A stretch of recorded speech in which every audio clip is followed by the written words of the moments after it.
Welcome, everyone, to our NCAA Social Series. I'm Andy Katz. Momentarily, I will be joined by two Paralympians that won gold and 2 silvers in the most recent Winter Paralympics. Jake Adicoff, who at the collegiate level skied at Bowdoin, finishing in 2018. And then Sam Wood, Jake's guide, skied at the collegiate level at Middlebury, finishing in 2019. 3 medals, a gold and 2 silvers. Jake, I'll start with you, and Sam, if you can tag team after. Just what was that like? Certainly the gold and the 2 silvers, but to come home with that kind of haul in the Winter Olympics. Yeah, it was an amazing couple of weeks that we had over there. Came over with some pretty high expectations race wise, and delivered pretty well on them. We were fighting for gold medals kind of all week. And they were very elusive. And then we got a gold in the final race in a team relay. And yeah, it was amazing. And it was so fun to do that with the team that we were skiing with. So it was a really, really incredible experience all around. Yeah, it was that gold on the final day of competition was the first relay medal that U.S. Nordic Paralympics had ever won. So really cool to be a part of that kind of historic moment, winning that gold, especially with some really decorated and amazing teammates, and Oksana Masters and Dan and Sydney. I mean, these guys are just like incredibly dedicated athletes. So to be able to be on that team and work with them was, it was definitely the highlight of the entire games. So. And Jake, this year, second Olympics, winning silver prior to that in Korea. Let's go first with the Nordic aspect of this. Help us understand, how it works in this event, Jake, and then Sam. Yeah. So in my class, I'm a visually impaired athlete. So I race with Sam as a guide. And in my classification, we use guides a little bit less for actually getting around the course because I can actually ski races by myself and have done that a lot in the past. We're much more focused on using this like guide athlete relationship to ski faster. So Sam and I have put in a lot of work this year, figuring out how to get around courses as fast as possible, using him to like set the pace and also to draft off of him. And so we've, built this relationship and have a lot of success just from all the time that we spent working together doing that. Mm-hmm. Yeah.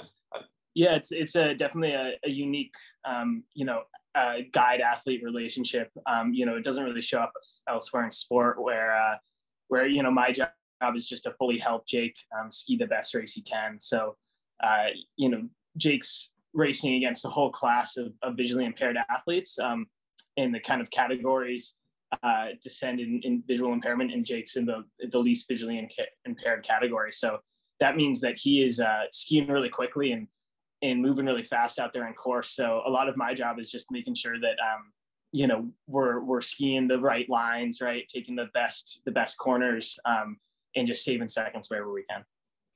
So as you said, this is a very unique relationship. It's a very individual sport. So to you, Sam, first, how did you deal with checking that at the door and saying, you know what, this is more about Jake, making sure that he's faster, that he's safe, and to do this, correctly within, I'm sure, guidelines of what you can and can't do after a career of obviously being much more, which is natural in the sport, to be about yourself.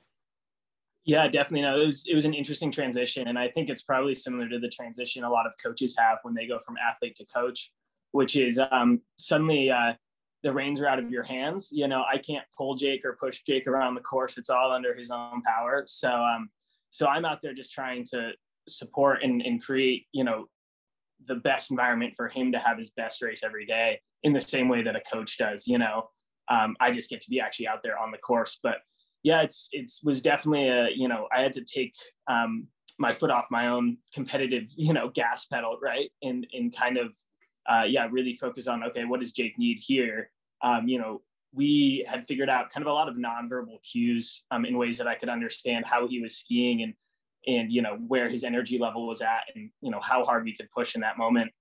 And so just being really receptive to those. And the more competitive I got, the less I would notice those. So really trying to shut that out and, you know, focus on Jake and understand that was, you know, yeah, we wanted to win and that was the way we were going to win. So, you know, I was still competitive, but that competitive drive kind of, you know, forced me into, you know, being more open and receptive to what was going on with Jake than, you know, in years past racing for yourself than in your own head, you know, So Jake, how did you meet to build this relationship?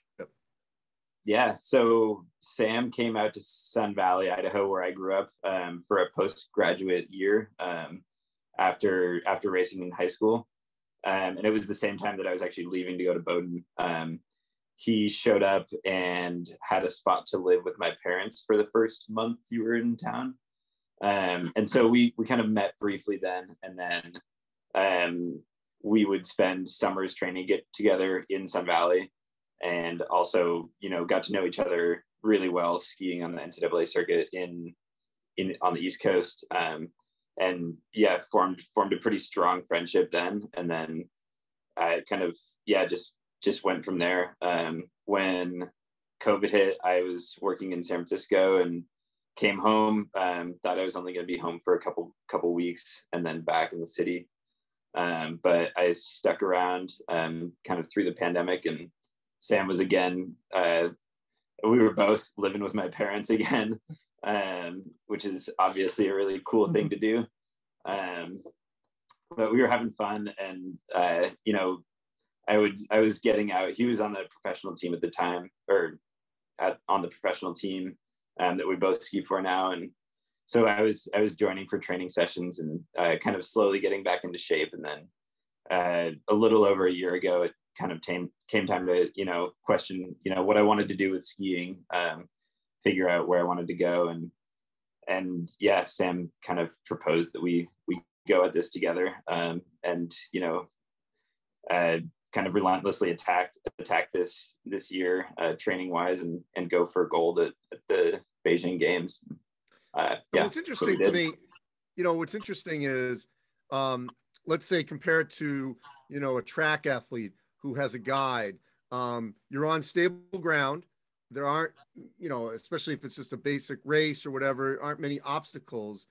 In your sport, there's a danger element, and obviously, you know, there has to be trust. And I'm curious, even though you've got a good friendship that had been built, how did you guys build that trust on the mountain? I'll start with you, Jake, and then Sam, if you could piggyback after.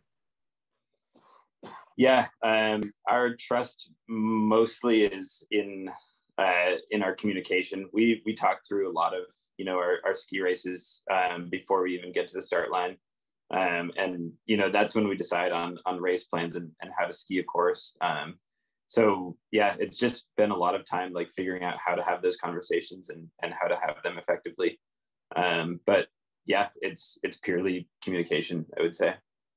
Unless you have anything to add. No, I think that's it. I think it's just, I mean, it's both communication and then also just a lot of time. I mean, like hundreds of hours spent training together at this point, whether just kind of more casually out for longer skis or, you know, really dedicated interval sessions. So it's both creating a really good plan before the race and then also having kind of this deeper knowledge of, okay, you know, how Jake skis, you know, where his fitness is at, like what, yeah, basically just what he's experiencing during that race.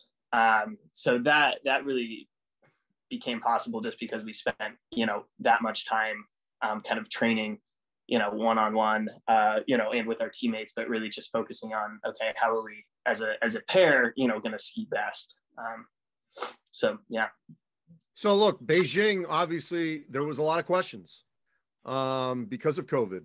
Was it going to happen? You know, what was it going to look like? So help me here. Tell me, what was that experience like under incredibly strict protocols? Jake and Sam, you can just piggyback after.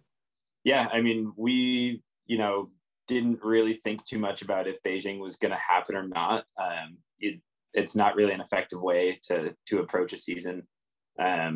Beijing being the main goal of the season. So we just trained all year like we were going to be there, which in my mind was the only way to approach that problem. But leading up to Beijing, the COVID stress was extremely high.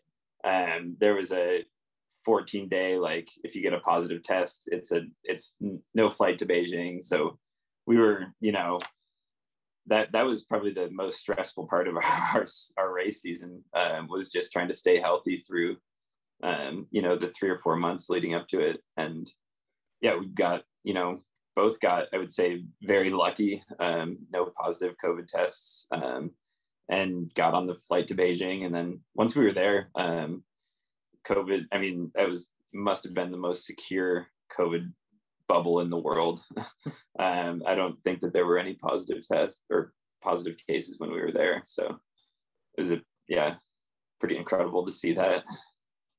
Yeah, it was definitely a unique experience, but really, like, the USOPC had such a wealth of kind of knowledge and resources there, and people really dedicated to making sure that, we got through that process as, healthily as possible. And and then once we were in Beijing, we were testing daily, and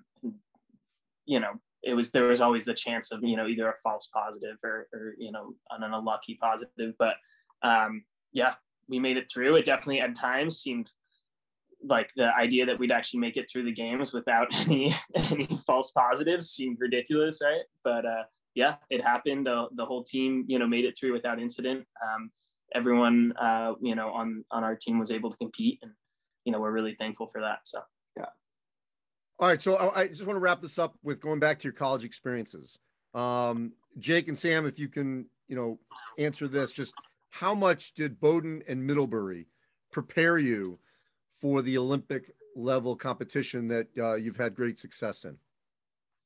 Yeah, for me, college skiing, it's one of the most fun skiing circuits in the US, if not the most. And I think that's kind of felt by a lot of college athletes. So, for me, getting back into the sport was like kind of reconnecting with the people around me, and like not learning to love it again because I already did, but like, finding that passion again. And just from the 4 years that I spent at Bowdoin racing with that team, I knew that passion was there. And, I was really ready to like get back to it. And so that's what I took away most from my NCAA career.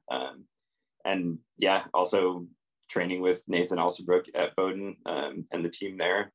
I definitely, grew a lot as an athlete there. So yeah, those two things, I think set me up pretty well for this year. Yeah. I totally agree with Jake that skiing in, college, skiing NCAA circuit is, the most fun you can have as an athlete, I think, as a Nordic athlete. I mean, it's a great time. And really being on that team, being at Middlebury for myself, buying in with a group of people to kind of chase some big goals. That's what we did at Middlebury. And we spent 4 years, trying to win carnivals, and we did my senior year. And, that was an amazing moment and tons of fun. And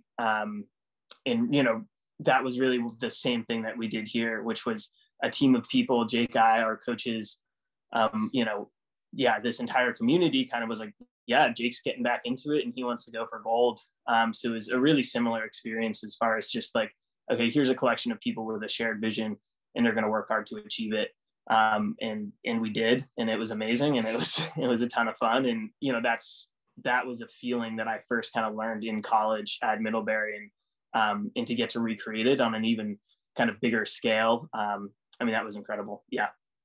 Just to keep pushing. Yeah.